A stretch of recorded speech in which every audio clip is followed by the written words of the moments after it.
Assalamu alaikum class. Let's start with our today's lecture. This is your instructor Hanika Muzammil. We are almost about to end the chapter 6, that is about logical gates in KMAP. This is most probably our second last lecture from the chapter. We have studied previously the K-map of two variables. K-map क्या होता है? Why do we use it? We use it to simplify a Boolean variable, Boolean expression. Sorry, why do we need to simplify a Boolean expression? Just because we can have a simplified answer, so that we can use less number of logic gates and we will have a less cost as compared to the original Boolean expression. Because with the original Boolean expression, without any simplified Boolean expression, we have to use a lot of number of logic gates that can increase the cost. So that's why we have studied the K-map, and we have previously in previous lecture we have discussed the K-map regarding two variables. We have also done a simple example of it, and you guys were given an assignment out of it. So let's start K-map today, and today we are going to learn K-map regarding three number of variables. So we must know the rules of K-map. The first rule is, we all know that K-map के अंदर जो हमें एक expression दिया जाता है जिसको हमने सॉल्व करना होता है, that expression is basically called Boolean expression. तो उस बूलियन एक्सप्रेशन के अंदर जितनी टर्म्स होती हैं, उन टर्म्स के अगेंस्ट हमने नंबर 1 प्लेस करना होता है के मैप के कॉलम के अंदर. प्रीवियस लेक्चर आपने पढ़ा होगा, आपको अंदाजा हुआ होगा कि हम 1 किस तरीके से प्लेस करते हैं. सेम वही रूल्स है हमारे पास 3 नंबर ऑफ वेरिएबल्स के मैप के लिए, कि हमारे पास बूलियन एक्सप्रेशन में जो भी टर्म होगी उस टर्म के अगेंस्ट हमने के मैप के अंदर क्या प्लेस करना है, 1 प्लेस करना है. रूल नंबर 2 इज कि अगर हमारे पास एक के मैप के अंदर 4 वंस इकट्ठे आ गए हैं, ठीक है, आपके पास जैसे बुक के अंदर इसकी एग्जांपल आपने देखनी है, फंक्शन नंबर 5 के अंदर 4 वंस के ग्रुप बना हुआ है. अगर 4 वन इकट्ठे एक जगह पे आ रहे हैं तो हम उनका एक ग्रुप बना लेंगे. अदरवाइज अगर वो इकट्ठे नहीं आ रहे तो 2 वंस का एक ग्रुप हम बना सकते हैं. ग्रुप्स के अंदर कौन सी वैल्यू मोस्ट प्रोबेबली होनी चाहिए? ओनली 1. जीरोस को हम ग्रुप के अंदर कंसीडर नहीं करते. आपके पास ग्रुप या तो हॉरिजॉन्टल शेप में हो सकते हैं या वर्टिकल हो सकते हैं. इसके अंदर आपके पास डायगोनल फॉर्म में ग्रुप्स नहीं बनते. That would be false if you do so. And group हमारे पास ओवरलैप कर सकते हैं, यानी अगर एक वन हमारे पास अकेला रह गया है तो उस एक वन को हम ऑलरेडी एग्जिस्टिंग ग्रुप के साथ ऐड करके नया ग्रुप उसका बना सकते हैं. आपको एक और चीज बताऊं कि के मैप के अंदर जो कॉर्नर्स होते हैं ना, वो आपके पास के मैप एक राउंड शेप में होता है. हमें तो यहाँ पे बॉक्स की फॉर्म में नजर आता है ना, लेकिन इन फिजिकली अगर हम इसकी वर्किंग को देखें तो दैट इज राउंड बेसिकली. तो हमारे पास जो कॉर्नर पे भी 1 अगर आ जाए, अपर कॉर्नर या बॉटम कॉर्नर पे, उनको भी हम मिला के उसका कपल, हम उसका पेयर बना सकते हैं. इसकी आप आगे एक एग्जांपल देखेंगे जो कि आज हम करने जा रहे हैं. सेम चीज उसके अंदर इम्प्लीमेंट हुई भी है. और ये हम एक से ज्यादा वन को ग्रुप के अंदर हम कंसीडर कर सकते हैं. Okay, 3 variable K map start करते हैं हम. वो 3 वेरिएबल्स हमारे पास कोई से भी हो सकते हैं, ए बी सी भी हो सकते हैं और एक्स वाई जी भी हो सकते हैं. बीच में से भी कोई से भी वो 3 नंबर ऑफ वेरिएबल्स हो सकते हैं. के मैप के लिए एक और रूल जो हमने पढ़ा था सिंप्लीफिकेशन का, कि जहां पे कोई भी वेरिएबल अपने इनवर्स के साथ ऐड हो रहा हो, जैसे ए बार प्लस ए हो, तो उस पूरे एक्सप्रेशन का आंसर हमारे पास क्या आएगा? 1. बी बार प्लस बी हो तो उस पूरे एक्सप्रेशन का भी आंसर हमारे पास क्या आएगा? 1 आएगा. ओके, 3 वेरिएबल्स के साथ हम स्टार्ट करते हैं. 3 वेरिएबल्स का जो हमारे पास बनेगा उसके हमारे पास 2 की पावर, सबसे पहले हमने नंबर ऑफ कॉम्बिनेशंस देखने हैं.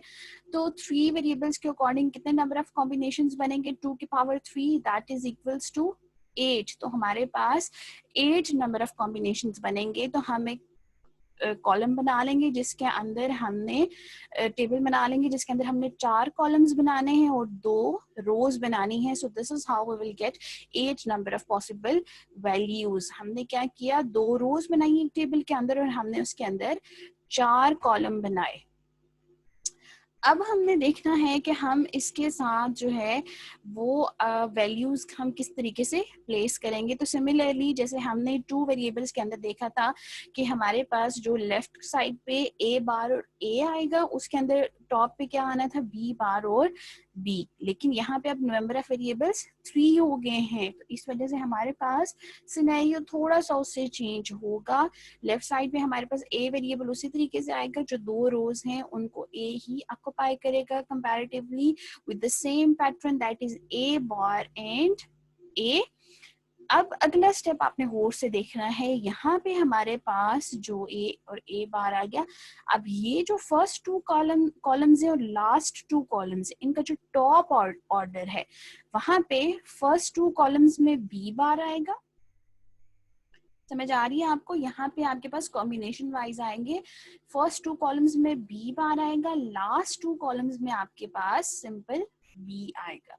b अंडरलाइन किस चीज को शो करे, b बार को शो करे. अगेन हम क्या देख रहे हैं, क्या चीज हम अटेम्प्ट कर रहे हैं, we are attempting a 3 variable K map.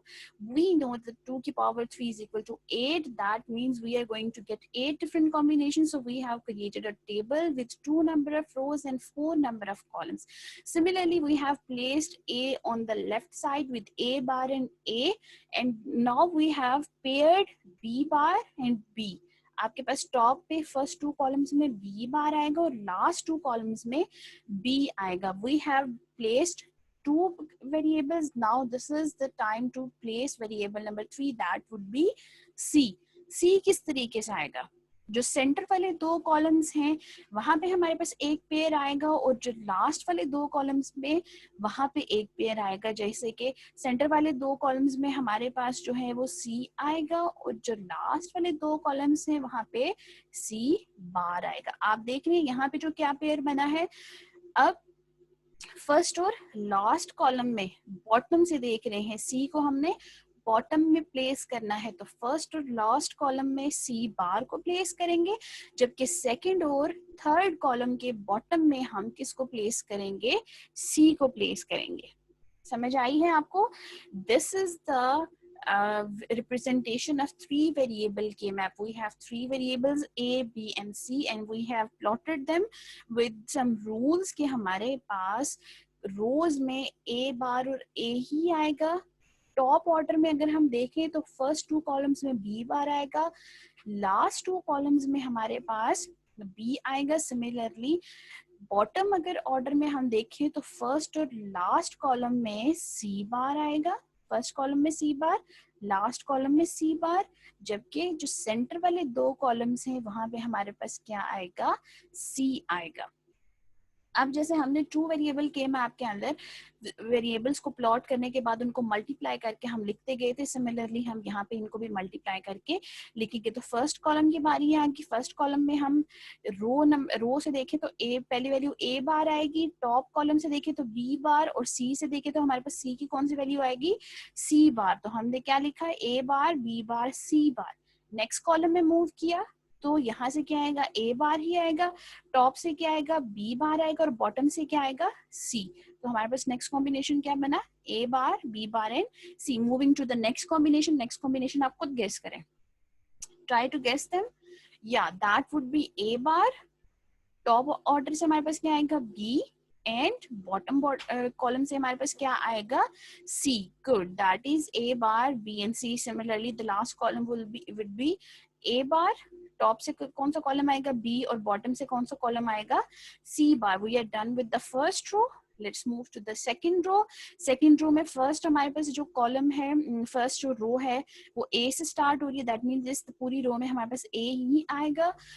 Top अगर हम कॉलम को देखें, फर्स्ट कॉलम के टॉप को, तो वहां से हमें क्या वैल्यू मिलेगी, B बार, और फर्स्ट कॉलम के अगर हम बॉटम को देखें तो वहां से कौन सी वैल्यू मिलेगी, C bar. So this is how we are getting A, B bar and C bar. Similarly moving to the next column, तो वहां पे A टॉप कॉलम से क्या आएगा, B बार, और बॉटम से क्या आएगा, C.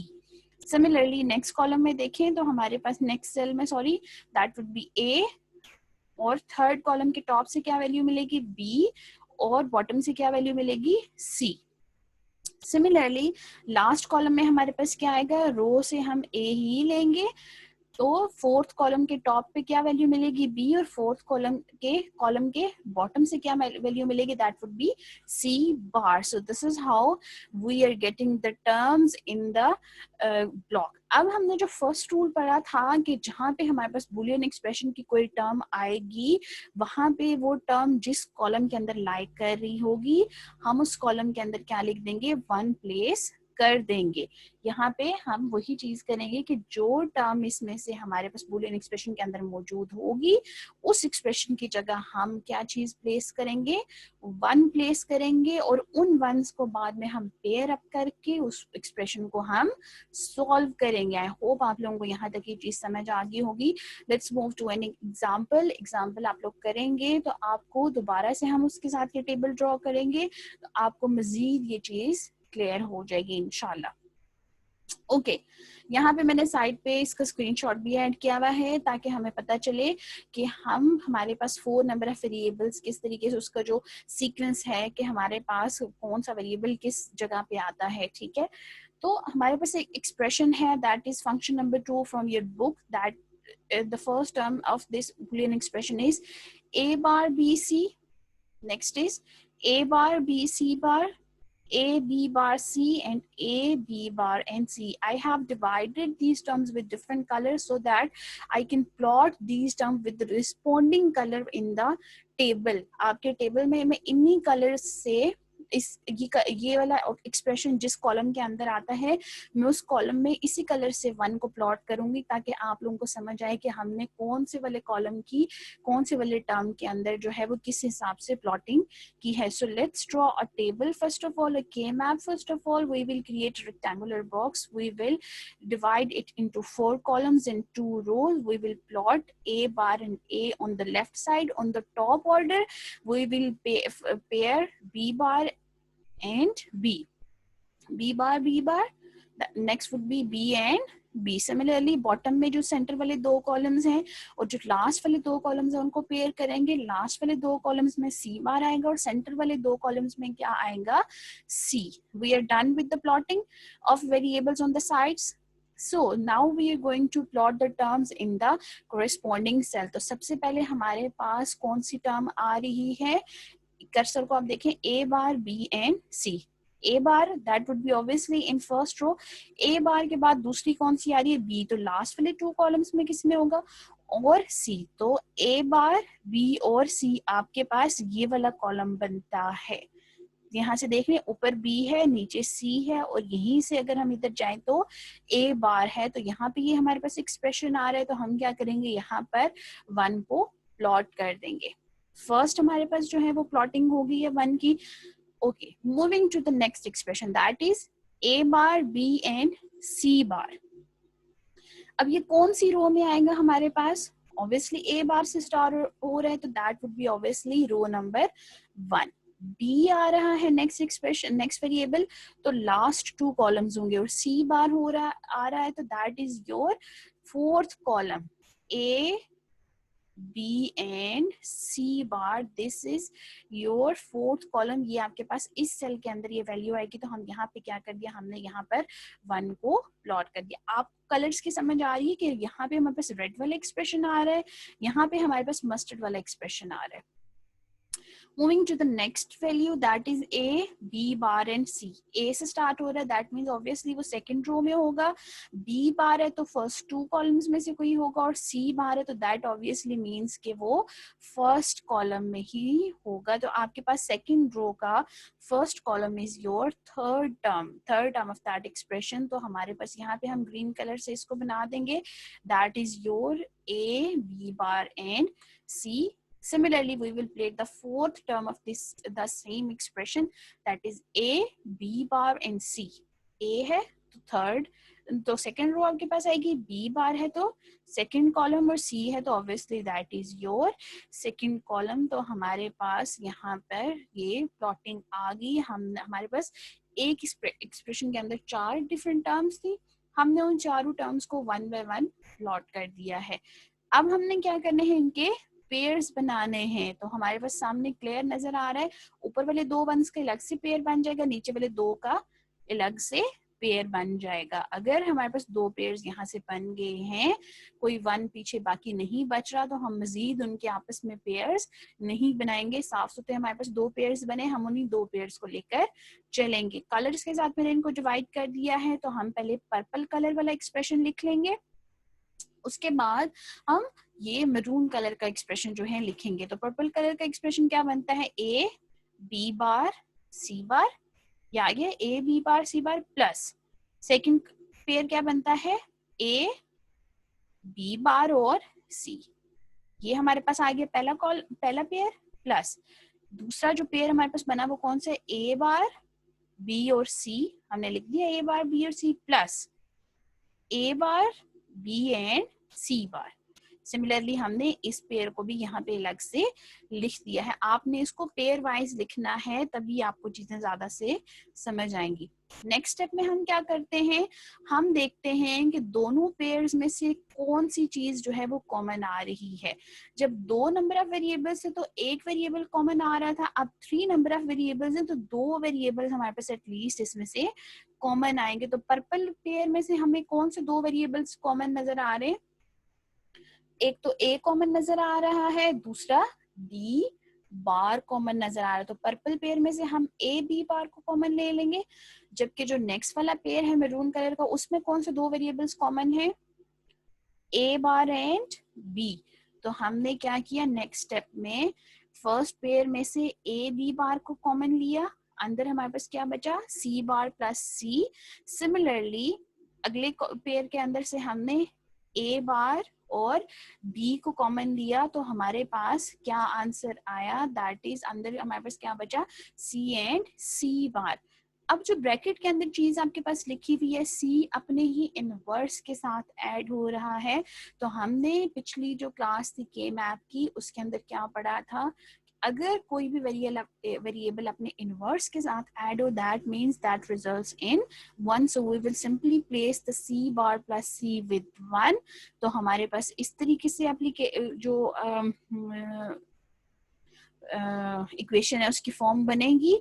हमने दोनों एक्सप्रेशंस की जगह वहां पे 1 प्लेस किया, and now we have a simplified Boolean expression that is A B bar plus A bar and B. अब हम यहाँ से इसका सिंपली आराम से लॉजिक गेट क्रिएट कर सकते हैं, बजाय इसके। अब यहाँ पे आप इसका कंपैरिजन देख सकते हैं कि जो हमारे पास फर्स्ट जो एक्सप्रेशन था वो, और जो सिंपलीफाई होगी एक्सप्रेशन है, दैट इज क्वाइट सिंपल।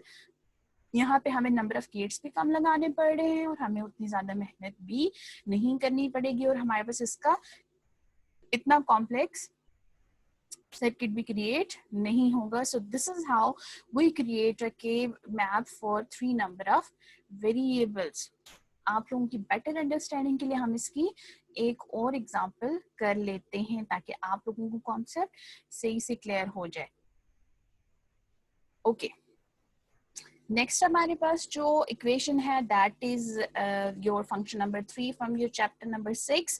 तो उसका भी हमारे पास 4 नंबर ऑफ जो है वो एक्सप्रेशन से एक ही इक्वेशन के अंदर 4 number of terms basically use हो रही हैं, that is A bar B C plus A B bar C bar plus A B C plus A B and C bar. So let's see how we are going to plot these term in K-map. First of all, we will have to create a table. We will divide into 4 columns and 2 number of rows. This is how we are getting 8 possible blocks for 8 possible combinations. कैसे plot करेंगे? On the left side, we will plot A bar and A.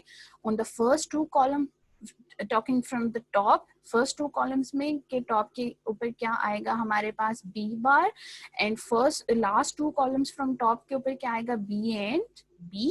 Similarly bottom columns की बात करें तो centre वाले columns का pair बनेगा, और लास्ट कॉलम्स का तो फर्स्ट एंड फोर्थ कॉलम भी आएगा सी बार, जबकि सेकंड और थर्ड कॉलम में आएगा C and C. We are done with plotting with variables, plotting the variables on the sides and on the top and bottom. अब यहाँ पे हमने क्या करना है, हमने इन टर्म्स को एक्सप्रेशन के अंदर जो मौजूद टर्म्स हैं उनको हमने वन बाय वन टेबल के अंदर प्लॉट करना है। सबसे पहले हमारे पास जो एक्सप्रेशन आ रहा है that is A bar B C.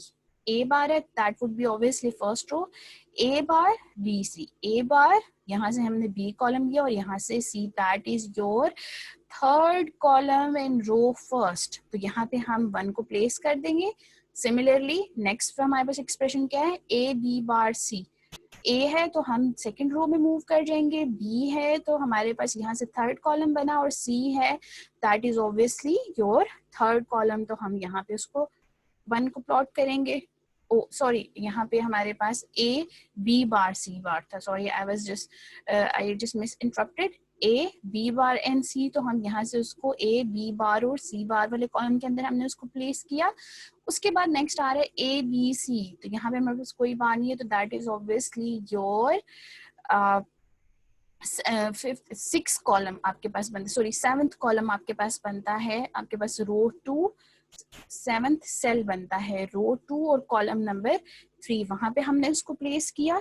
Similarly हमारे पास लास्ट जो टर्म बच गई that is A B and C bar. A है तो that means row number 2, B है तो लास्ट 2 कॉलम्स में से कोई होगा, और सी बार है तो हमारे पास फोर्थ कॉलम बनता है। यानी कि रो वाइज देखें तो रो सेकंड रो और फोर्थ कॉलम हमने यहाँ पे प्लेस कर दिया ए बी और सी का।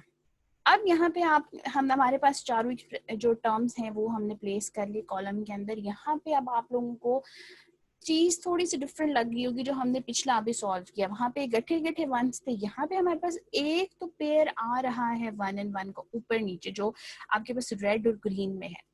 2 वंस हमारे पास कॉर्नर पे, एक इस कॉर्नर में है और एक इस कॉर्नर में है। तो मैंने आपको क्या बताया था अभी कि ये हमारे पास सिलेंडर शेप में होता है के मैप। तो अगर हमारे पास यहाँ पे कॉर्नर्स में भी अगर 1 आ जाता है तो और वो सेम रो के अंदर हूँ तो हम उसका पेयर बना सकते हैं। किस तरीके से बना सकते हैं, एक तो हम इन दो का तो सिंपल है हमारे पास पेयर बन रहा है, ये जो 1 और 1 है इसका पेयर हम कैसे बनाएंगे, इस तरीके से बनाएंगे। This is how this is a pair. अगर हम इसको राउंड करें सर्कल की तरह तो ये 1 और 1 आपस में हमारे पास मिल जाएंगे, इनके कॉर्नर मिलेंगे ना। अगर इस तरीके का पीस ऑफ पेपर हम लेके उसको अगर हम उसको राउंड करें, उसके दोनों एंड्स को मिला दें, तो ये जो रेड में जो आपके पास सर्कल हुआ है 1 and 1 ये आपस में मिलेंगे ना। So this is how we can create a pair of 2 ones that are on the edges of the K-map. यहाँ पे एक और चीज नोट करें, अभी हमारे पास सेम रो के अंदर थे, अगर ये एक 1 यहाँ पे होता और दूसरा हमारे पास बी वाला यहाँ पे होता है इस जगह पे, तो उन दो का पेयर्स हम उस तरीके से ना बनाते। उसका पेयर्स फिर कैसे बनता, ये वाला इसके साथ उसका पेयर बन सकता था और शायद वो 1 हमारे पास अकेला रह जाता इन दैट केस। लेकिन आपकी बुक के अंदर इस तरीके से कोई कम्प्लेक्स चीज है नहीं, सिंपल आपको मैं इस टिप के लिए बता रही हूँ कि अगर हमारे पास वो ऑपोजिट डायरेक्शन में कि एक टॉप पे 1 आ रहा है अलग से और एक यहाँ पे आ रहा है, तो उन दो का हम इस तरीके से पेयर नहीं बनाएंगे। सेम रो के ऊपर मौजूद हैं कॉर्नर्स के ऊपर, तो हम उनका पेयर इस तरीके से क्रिएट कर सकते हैं। अगेन वही प्रैक्टिस फॉलो करेंगे कि हम उन पेयर्स को लिखेंगे। सबसे पहले पर्पल वाला हम लोग पेयर लिख लेते हैं, that is A bar B and C, plus दूसरा क्या बना A B and C, plus red वाले को लिख लेते हैं, वो क्या है हमारे पास A B bar C bar plus A B and C bar. Similarly हमने अब देखना है कि दोनों पेयर्स में से कौन से दो वेरिएबल्स हैं जो कॉमन आ रहे हैं। तो फर्स्ट वाले के अंदर हमारे पास बी और सी कॉमन आ रहा है, नेक्स्ट वाले पेयर में हमारे पास क्या चीज कॉमन आ रही है, हमारे पास ए और सी कॉमन आ रहा है। तो हमने कंपैरेटिवली दोनों के अंदर पहले में बी और सी को कॉमन लिया, नेक्स्ट वाले में ए और सी को कॉमन लिया। फर्स्ट पेयर में हमारे पास अंदर क्या चीज बची है, ए बार एंड ए, प्लस यहाँ से ए और सी को कॉमन ले लिया तो अंदर क्या चीज बची, B plus B bar. Similarly एक वेरिएबल अपने ही इनवर्स के साथ ऐड हो रहा है तो उसका आंसर क्या आएगा 1। तो हम यहाँ पे क्या करेंगे, दोनों के साथ 1 को प्लॉट करेंगे और हमारे पास वो जो एक्सप्रेशन है वो 1 से मल्टीप्लाई होके हमारे पास सेम वही आंसर आएगा। तो हमारे पास इस एक्सप्रेशन का जो सॉल्व आंसर आ गया that is B C plus A C bar. This is how we simplify 3 number of variables using K map. हमने 2 क्वेश्चंस किए हैं इसकी प्रैक्टिस के लिए। एक के अंदर हमारे पास डायरेक्टली कपल्स बन रहे थे, पेयर्स बन रहे थे नंबर्स के, और दूसरे में हमारे पास एजेस पे थे, उसको भी हमने देख लिया। यहाँ पे एक और चीज बताऊं कि अगर इस जगह पे एक 1 होता और इस जगह पे एक 1 होता तो हम उसके 2 पेयर्स ना बनाते, हम उन चारों का एक ही पेयर बना लेते। हम क्या करते, उन चारों का एक ही पेयर बना लेते और उस तरीके से हम जो है उस एक्सप्रेशन को सॉल्व कर सकते हैं। आपके पास बुक के अंदर जो है वो फंक्शन नंबर 4 और 5 जो भी गिवन है, आप लोगों ने उसको एज असाइनमेंट लेना है और उसकी प्रैक्टिस करनी है। 2 मैंने आप लोगों को एग्जाम्पल्स करवाई हैं, नेक्स्ट 2 एग्जाम्पल्स आपने इसकी खुद करनी है। If you find any ambiguity in that, you can directly ask me. You can watch this lecture again, so you will get a better understanding of this lecture.